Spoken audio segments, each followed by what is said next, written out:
La infraestructura de la variante ferroviaria de Pajares se terminará este año, 2012. Lo ha anunciado en Asturias la ministra de Fomento, aunque sin concretar fechas. Ana Pastor tampoco ha querido concretar detalles de esa medida que ya planea en el imaginario común y que supondría aplicar un peaje llamado o calificado de blando a las autovías de titularidad estatal. Son aspectos que, junto con el escenario político y los últimos movimientos en ese tablero político de Asturias, analizamos, decía, con nuestros invitados esta noche, el periodista Alberto Menéndez, Miguel Presno, profesor de Derecho Constitucional en la Universidad de Oviedo, Remedios Zapico, socióloga, profesora en la UNED, y Ovidio de la Roza, presidente de la Patronal de Transporte ASETRA. Muy buenas noches, bienvenidos y muchas gracias por acompañarnos.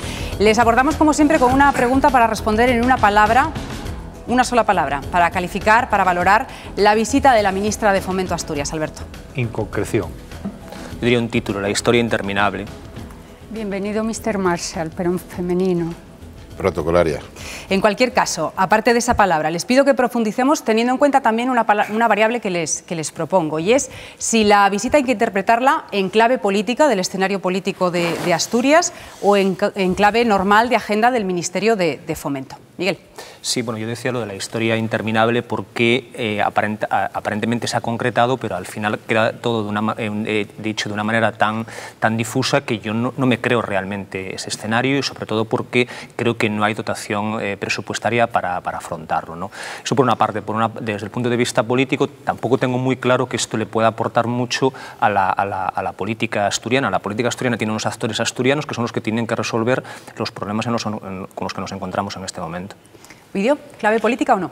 Hombre, a mí me gustaría interpretarla no en clave política, sino en una clave de eficiencia para acabar de una vez definitivamente con las grandes infraestructuras asturianas, no solamente Variante Pajares, la autovía del Cantábrico, los accesos del Musel, etcétera, que son Oviedo-La Espina, que son infraestructuras que dependen del Ministerio de Fomento y que desgraciadamente en estos momentos no sabemos ni cuándo se van a acabar ni cuándo se van a terminar después de más de 20 años de haberse iniciado. Yo pienso que es un atrezo en el sentido de que es un decorado pero que detrás no hay nada, y no hay nada por cuestiones, digamos, del contexto actual.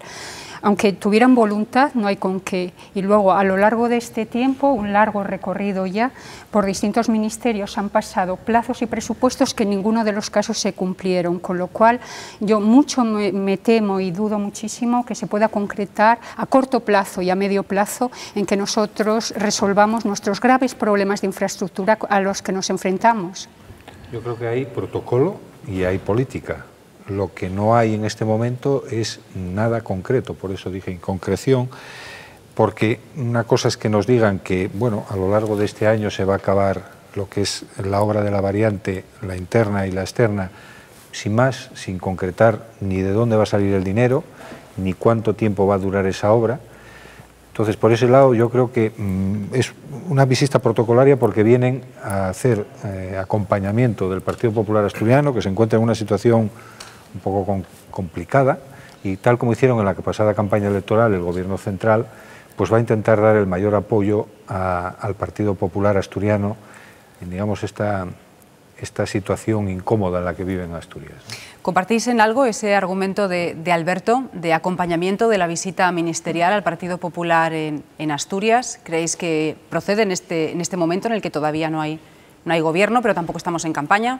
Pienso que va a tener poco efecto ese acompañamiento, quiero decir que resultados reales van a verse pocos, en el sentido de que el enfrentamiento no se genera, digamos, Asturias-Madrid en ese contexto, ¿no?, dentro del propio partido del PP, sino que el problema se genera con respecto a otro actor que interviene, que es Foro. Entonces, quiero decir que ellos lo tienen claro, lo que no tienen tan claro es el entente entre PP y Foro, ¿no?, y las relaciones y negociaciones. Lo que quería decir, vamos a ver, yo lo que digo de ese apoyo del Partido Popular o del Gobierno central al Partido Popular Asturiano es ante la situación de crisis que hay en Asturias, a donde nos está llevando a una política de bloques izquierda-derecha, y a donde la derecha, tal como está la situación en este momento, yo creo que no funciona como un bloque ni va a funcionar en los próximos días, es decir, antes de la elección del presidente del Principado. Yo creo que es una especie de maquillaje, de protocolo, de apoyo a un partido que finalmente, a no ser que algo extraño pase en la política regional en estos 15 días o 3 semanas próximos, no va a estar en el gobierno. Y si es así, esto es una campaña de apoyo desde Madrid a un partido que se encuentra en una situación muy complicada ante sus propios electores. Yo de todas maneras creo que quizás el PP puede cometer un error que a mi juicio cometió durante la campaña electoral. Es decir, en la campaña electoral hubo un desembarco constante aquí de ministros del gobierno, de tal manera que al final a quien no se veía era la propia candidata del Partido Popular. Entonces yo creo que los electores del Partido Popular y el resto de los asturianos lo que esperamos es que el Partido Popular asturiano nos diga qué es lo que va a hacer en términos de gobernabilidad. Yo creo que además la anonimidad que tenemos los asturianos en el tema de infraestructuras nos hace tan escépticos que mientras no veamos, no creemos, porque son muchos los engaños continuados y, como decía Remedios, y muchos los años de incumplimientos, que sinceramente creo que en ese sentido político, en mi opinión,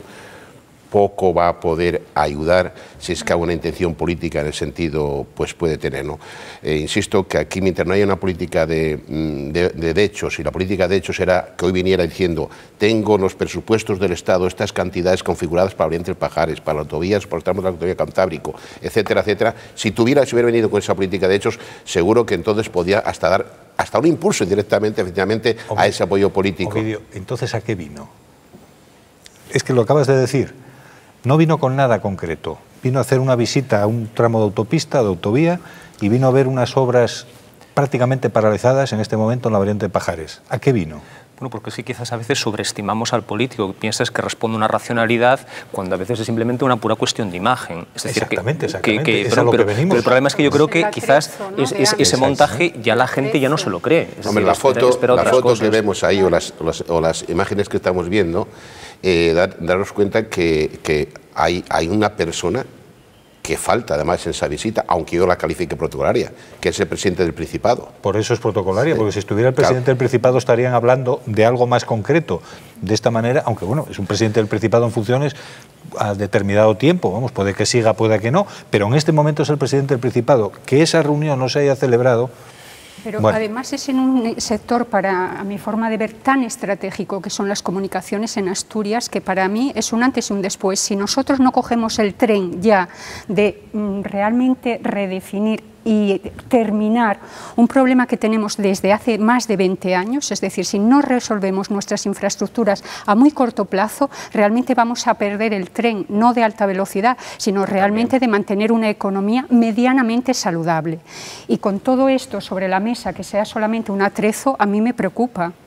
Hombre, yo es que creo que es un atrezo porque si no hubiera concretado algo, y concretar es lo que dice Ovidio, tiene que estar en una partida de unos presupuestos a donde diga, para el tramo de la autovía del Cantábrico, el que sea, hay esta cantidad, para la variante de Pajares hay esta cantidad, para el tramo de alta velocidad León, variante de Pajares hay la otra, por la de Elena Oviedo no hay, como no lo hay. En conclusión, habría que entonces decir, vamos a ver si cuando tengamos el nuevo gobierno, que ojalá sea muy pronto, pues a ver si de verdad tenemos, igual me da que vaya el presidente a verla a su despacho, que venga y aquí, pero que sí configuraran, eso sí sería una visita bien de ida o bien de vuelta, realmente positiva, si el presidente del gobierno del Principado dirá, señores, he concretado esto con el Ministerio de Fomento, entonces sí que podríamos estar hablando en la visita de la ministra de Fomento, Ana Pastor, estaba, y lo veíamos en las imágenes de fondo, Mercedes Fernández, la presidenta del Partido Popular en Asturias y en principio candidata a la investidura a la presidencia del Principado.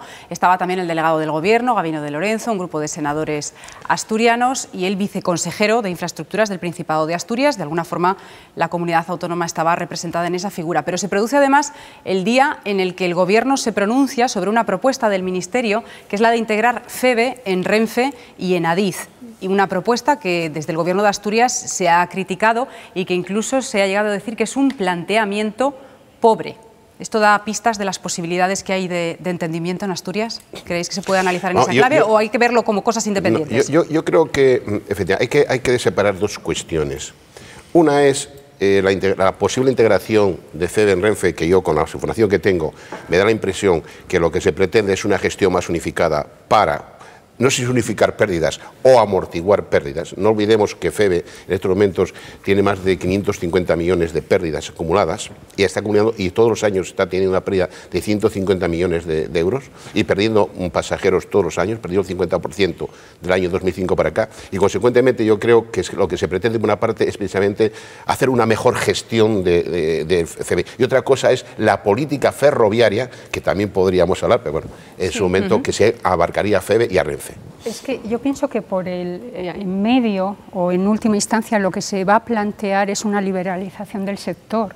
Es que es imprescindible. Claro, es y que en esa liberación del sector... Te lo exige la Unión Europea, además. Sí, en otras palabras sería que nosotros a nivel de infraestructuras, por ejemplo, de medios de comunicación, hemos sobreestimado, digamos, o inflado, o sobredimensionado, sería más adecuado, todo lo que es el transporte por carretera, sea a través de cualquier medio público o privado, pero sin embargo hemos abandonado, por cuestiones muy difíciles ahora de argumentar, todo lo que sería el sector el sector aéreo o el sector del transporte por ferrocarril, con lo cual en estos momentos, es decir, que pérdidas, claro, hay pérdidas en ciertos sectores porque la gestión ha sido única y exclusivamente dirigida hacia la creación de autopistas, autovías y una serie de infraestructuras. No, en ese debate no estoy de acuerdo, pero bueno. Y de inversiones otro día, si quieres, en el transporte por carretera, pero nunca se ha hecho realmente un planteamiento serio para que el transporte por ferrocarril sea viable. Llevan haciendo planteamientos del ferrocarril, te lo puedo asegurar, Remedios, desde que yo soy infantil. Vienen haciendo planes todos los gobiernos para mejorar la competitividad del ferrocarril. ¿Y la posibilidad de cobrar lo que se llaman o denominan peajes blandos por circular por autovías de titularidad estatal, que es una posibilidad que está planeando ya en el aire, aunque sin fecha concreta para su aprobación en un Consejo de Ministros? ¿Qué os parece? Bueno, habría que ver si realmente es una propuesta concreta o es simplemente un globo sonda que se lanza para ver cuál es la reacción por parte de los colectivos Le han preguntado ya a la afectados. ministra por esto en Asturias y no ha querido concretarla. Claro, pero entonces si no ha querido concretar, pues volvemos a lo mismo, no hay que interpretar sus silencios. Hombre, yo me echaría a temblar, francamente, porque si no, al menos no lo ha desmentido. Luego, si no lo ha desmentido, es porque eso se está barajando. Eso, por otra parte, el gobierno conservador en Portugal lo lleva haciendo desde hace un año. Lo de establecer un peaje que se llama blando, pero que a veces no es tan blando, en ciertos tramos puede suponer una cantidad importante de euros, y la contestación social ahí es muy relevante. Por tanto, yo creo que aquí, si se hace, cuando se anuncie definitivamente, será el paso inmediato para su aplicación. Yo lo que creo es que el gobierno del señor Rajoy va de ocurrencia en ocurrencia. En este momento yo creo que la campaña electoral que hubo hace nada, en el mes de noviembre, es como si no hubiera existido. No hay todo lo que se dijo. Bueno, pues ahora parece ser que no vale, porque la situación era mucho más complicada. Bueno, pues se suben los impuestos, etcétera, y lo que sí se dijo no se cumple. Entonces es una situación un poco complicada, ¿no? Yo no sé, yo esto del peaje de las autovías, que es una cosa que tampoco es una cosa novedosa. En Europa hay muchos países que la aplican. Bueno, pero yo creo que antes de aplicarlo habría que haberlo propuesto. Y eso se propone en un programa electoral. No sé si exactamente lo llevan en el programa electoral el Partido Popular. Lo que sí sé es que no hubo un debate sobre un tema que yo creo que tiene mucha importancia y que no... Yo creo que más que la importancia del debate con ese rigor y con esos tiempos, lo que necesitan es imperiosamente dinero y lo quieren sacar de donde sea. Y entonces yo pienso que sí o sí... Para eso están los programas electorales, y están las campañas. Y si no lo propusiste, no lo puedes hacer. Por definición, tú en un programa electoral no pones nada que te va a perjudicar. Claro, ya lo sé, pero tampoco puedes aplicar algo que no pones. Sí. Pero las consecuencias que pueden tener, por ejemplo, para nuestra autonomía o para cualquiera, evidentemente, pero en esta autonomía van a ser muy importantes, entre otras cosas, porque la gente se puede plantear ya no utilizar esas autovías, sino utilizar otro tipo de vías que son más peligrosas. Por otro lado, también va a tener consecuencias económicas, es decir, según qué empresarios van a decidir que según qué zonas no se van a implantar, porque el coste va a ser mucho más importante, con lo cual, y también en la gasolina, que va a subir, con lo cual, ¿cómo sumas todo eso y te sale para... Yo brevemente tengo que decir que en menos de 2 meses, tanto en comparecencia parlamentaria como en un foro público en Madrid, que estuve presente, ante precisamente preguntas de imposición de peajes en las carreteras españolas, la ministra lo desmintió rotundamente. Eso soy yo testigo. Es decir, pero claro, un gobierno que desmiente una cosa hoy y mañana seguro que desmiente donde dice Diego, ya no me creo nada. Pero el desmentido fue rotundo hace todavía un mes en un foro público en Madrid. Por las filtraciones que hemos leído en medios escritos, parece que la medida es controvertida incluso en el propio seno del Consejo de Ministros, porque hay quien opina que debería dejarse a los ciudadanos respirar. Pero todo esto son filtraciones a la prensa de los últimos días, y lo que vamos a ver ahora es lo que opinan los ciudadanos de la posibilidad de que se adopten medidas como esta del llamado peaje blando. Es un disparate porque pagar por algo que tengo que usar todos los días, además aquí en Asturias quitamos las carreteras por narices, como vemos por que esta infraestructura que es penosa, es un poco disparate pagar, pero bueno, estamos pagando por todo, por respirar en Asturias ahora mismo, en Asturias, en toda España, y en disparate. Pues, a ver dónde van a terminar ya de cobrar, pero vamos, ya, yo creo que ya está bien con el cobro, con el rebaje, a ver, no sé dónde van a terminar. Pues no te digo qué me parece, esto ya no tiene nombre. Y como estamos sin gobierno, pues gobiernen nada más que para apretamos el cinturón a los de siempre, al club de los pringados. No trago mejor nada, que ya hacernos pagar por todo. No, muy mal, me parece. Dicen que es para colaborar en el mantenimiento de las autopistas. No, si colaboramos poco con todo ya. Sí, ya lo pagamos con los impuestos, ya. No, que entonces volveremos a la carretera antigua, pero pagar no. Yo preferiría que fuera por las autopistas, por ejemplo, que por la sanidad. Pero está claro que al final va a ir por algún lado del que paguemos todos, que paguen los de abajo. No me lo diré, sí, claro, como no van a cobrar, si ya lo pagamos con los impuestos y con todo, ¿no? Pagar y pagar por todos los sitios, porque ahora están poniendo autovías por todos lados. No me parece normal, ¿no? Me parece que lo que quieren y metemos en casa todos, porque con lo que ganamos y esto pagar y pagar, no sé dónde vamos a llegar. Bueno, pues enseguida hablamos de la política y del gobierno, pero antes una rápida valoración de lo que acabamos de ver, Alberto. Bueno, yo por lo que veo la gente está un poco harta, ¿no? Yo creo que está llegando a un límite ya de que tanto pagar, que no vamos a poder ni salir de casa, dijo ahí un señor. Sí, yo coincido con eso. En relación a lo que tú planteabas de esas discrepancias que hay en el seno del Gobierno, eso tiene una solución muy fácil. No hay una vicepresidencia económica del Gobierno porque el presidente del Gobierno lleva esa área, por tanto es el que tendría que dirimir esa cuestión. Lo que pasa es que también en esta materia, no sé si está, pero desde luego no se le espera. Yo pienso que la fiscalidad tendría que marcarse un tope, no puede, es decir, exprimir, porque ya no hay de dónde sacar. ¿Ovidio? Sí, que se nota fácilmente que los ciudadanos que todavía pueden pagar o podemos pagar, estamos ahí a niveles ya también de asfixia y de un sentido de fiscalidad ya que supera, incluso de doble fiscalidad que ya supera todas las situaciones que se pueden soportar económicamente. Y los agentes sociales muy rápidamente también, porque hoy hemos sabido que la próxima semana, en concreto el miércoles, hay una reunión de la Federación Asturiana de Empresarios, UGT y Comisiones Obreras para hablar de 3 aspectos: el escenario social, el económico y también el político de Asturias. Es la primera reunión seguramente de los 3 agentes desde que concluyó el ACEBA. Bueno, yo creo que la preocupación tanto entre el mundo empresarial, yo creo que incluso también desde el mundo político mismo, yo creo que es una preocupación muy grande de lo que está pasando en Asturias. Lo que pasa es que ellos mismos no toman los pasos necesarios para que esta situación cambie. Los sindicatos, los empresarios, bueno, mucha gente está exigiendo una respuesta política a lo que está sucediendo en Asturias y no la hay. Entonces no me extraña que haya reuniones de todo tipo para intentar desbloquear la situación, que está realmente complicada. Es que uno de esos agentes que tendría que resolverlo, que serían los agentes políticos o la clase política, es parte del problema. Entonces es un mundo muy perverso en el que estamos moviendo, porque parte de lo que tendría que solucionar forma parte del conflicto-problema. La obligación es exigir esa solución. Es que tanto los agentes sociales como ellos mismos tienen que exigirse a sí mismos, porque ya no hay tiempo material para más. Es que Sí, yo creo que además es importante que los agentes sociales sean conscientes de eso, porque si no están ellos también en un riesgo de deslegitimación social. Es decir, si la gente no se siente representada, si ve que quienes en teoría son sus representantes no expresan lo que realmente está sintiendo esa gente, habrá no ya un incremento de la desafección política, sino de la desafección a estos otros agentes sociales. Yo creo que en su supervivencia está que sean claros. Yo creo que vienen, sinceramente, ser justos. Bueno, soy parte, evidentemente, desde el punto de vista de FADE, pero siendo justos, yo creo que tanto los agentes sociales, tanto los sindicatos como la FADE, desde hace tiempo vienen de una forma muy prudente, sin querer meterse nunca en el partidismo político, a menos desde FADE lo puedo decir, vienen intentando efectivamente trasladar esta preocupación.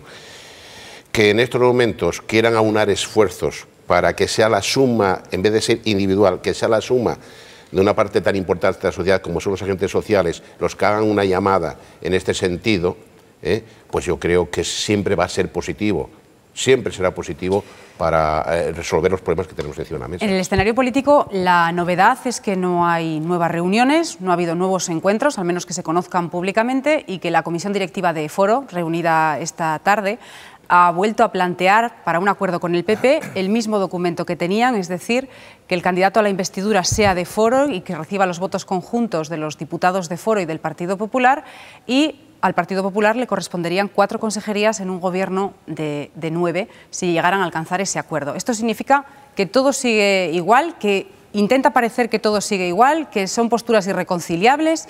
¿Qué lectura hacemos de esto a estas alturas, después de las elecciones del 25 de marzo? Todo sigue igual. Yo no veo ninguna novedad con respecto, no al mes de marzo, ¿no? Al mes de mayo del año pasado, todo sigue igual. Con una diferencia, que es que, digamos que hay unas elecciones a donde hay un partido que ha bajado en votos, hay otro que no se ha movido, hay otro que ha subido y hay uno que ha ganado las elecciones y otro que no. Que esa es la diferencia, porque en esta ocasión el Partido Socialista Obrero Español ha ganado las elecciones y Foro quedó en segunda posición en el mes de mayo del año anterior. Había sido al revés, Foro había ganado, aunque no en votos, sí en escaños, y el PSOE había quedado en segundo lugar. Lo que se mantiene exactamente igual es la política de bloques, con una diferencia, que es que en este momento estamos hablando de 44 diputados, porque hay un recurso en el Tribunal Constitucional que está en juego un diputado, el 45 por Asturias, que es el hipotético desempate en caso de empate en la votación.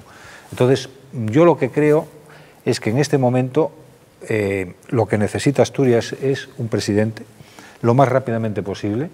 Si no es posible el acuerdo entre bloques, al menos que haya un presidente, sea de la izquierda, sea de la derecha. Lo normal, en este caso, tal como está la situación entre el Partido Popular y Foro Asturias, es que ese candidato a presidente o presidente sea el presidente del Principado del PSOE, y a partir de ahí caben muchas posibilidades, caben acuerdos, caben pactos, caben presupuestos, caben muchas cosas, pero lo que tienen que hacer ya es, antes de que acabe este mes de mayo, que Asturias tenga un presidente. ¿Más opiniones? Yo pienso que realmente yo todavía no he entendido, y muchas personas como yo, dónde están las divergencias. Es decir, ¿son políticas? Es decir, ¿son ideológicas, son pragmáticas o son personales? Porque claro, lo que pasa en la trastienda lo saben ellos, pero eso que pasa en la trastienda nos está afectando desde hace un año al resto de los asturianos. Una de dos, uno de ellos tiene que desaparecer. Es así. Entonces, o Foro en un momento determinado repliega velas y decir, se acabó la aventura. Porque esa aventura se inició con 4 meses antes de unas elecciones. Sí, pero y por lo tanto, es que tenemos que llegar a un momento en decir, oiga, basta ya. Y por lo tanto, ustedes ya no tienen más, digamos, campo en el territorio, cancha política. Porque si no lo hacen ellos, se lo va a dar las próximas elecciones. Imagínense el escenario que tengamos que repetir una vez más unas elecciones. Bueno, ahí no podríamos llegar, porque yo creo que, como no vulgarmente, nos correríamos a gorrazo los asturianos. En la segunda ya decíamos lo mismo. En la segunda decíamos lo mismo. Yo lo que sí creo que estamos en una situación donde, si no quieren, y coincido totalmente con vosotros, que si no se quiere haber una mayor desacción política todavía por parte de los ciudadanos asturianos, estamos en momentos, incluso para no ir a una política de bloques, para que un partido, puede ser PP, Foro o PSOE, evidentemente, se le dé, tenga un gobierno, se garantice un gobierno de estabilidad, que para eso necesita unos presupuestos y los 3 años que le quedan, porque es lo que necesita en estos momentos el Ayuntamiento de Asturias, olvidándose de ellos un poco y pensando más en los ciudadanos. Miguel. Sí, yo lo que quería decir es que en relación Foro se mantiene en su posición, no es nada nuevo, entonces yo creo que aquí la clave está en lo que vaya a hacer el Partido Popular. El Partido Popular va a decir, bueno, esta es la oferta de Foro, la acepto o no la acepto, ¿no? Y si insiste,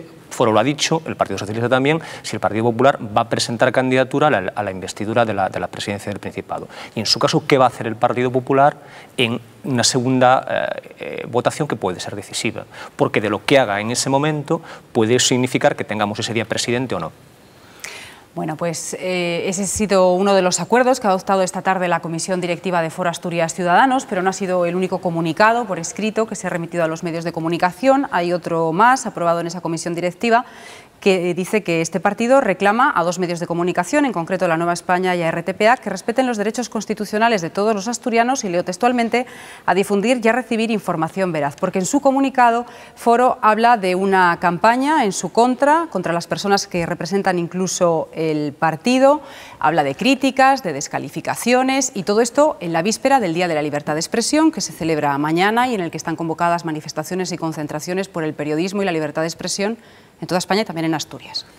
Bueno, este comunicado de Foro es fruto de un pronunciamiento de la Asociación de la Prensa de Oviedo, que acoge a todos los periodistas de Asturias, porque tanto la Asociación de la Prensa de Gijón como la de Avilés desaparecieron hace años, en donde se critican determinadas formas de actuación, determinadas, digamos, acciones poco democráticas de algunos partidos asturianos, en concreto de Foro Asturias, y el trato que se da a algunos periodistas en algunas páginas web del partido que sustenta el gobierno del Principado.